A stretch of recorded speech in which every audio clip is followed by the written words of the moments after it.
మీరు సూపర్ మార్కెట్కి వెళ్ళినప్పుడు ఎప్పుడైనా మిల్క్ లేదా బ్రెడ్ లాంటి బేసిక్ థింగ్స్ కోసం వెళ్ళారా? అవి ఎప్పుడైనా ఎంట్రన్స్లో కనిపించాయా?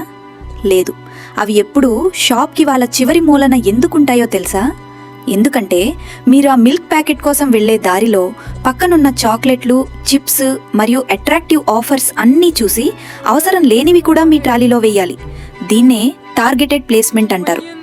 ఇంకో క్రేజీ విషయం, సూపర్ మార్కెట్ టైల్స్ ఎప్పుడూ రఫ్గా ఉంటాయి. ఎందుకంటే మీరు ట్రాలీ తోస్తున్నప్పుడు ఫాస్ట్గా వెళ్తే నాయిస్ వస్తుంది. సో మీరు స్లో డౌన్ అవుతారు, ఎక్కువసేపు చూస్తారు, ఎక్కువ కొంటారు. అండ్ ఎప్పుడైనా 99 రూపాయలు లేదా 999 రూపాయలు ప్రైస్ ట్యాగ్స్ చూసారా? మన బ్రెయిన్ దీన్ని 100 రూపాయల్లా చూడదు, 90 రూపాయల్లో ఉన్న తక్కువ రేట్ లాగే చూస్తుంది. It's called left digit effect. Next time super మార్కెట్కి వెళ్ళినప్పుడు లిస్ట్ లేకుండా వెళ్ళొద్దు. మీరు ఎప్పుడైనా ఇలా అవసరం లేనివి కొన్నారా? కామెంట్ చేయండి. ఇలాంటి హిడెన్ ట్రిక్స్ తెలుసుకోవటానికి వెంటనే సబ్స్క్రైబ్ చేయండి.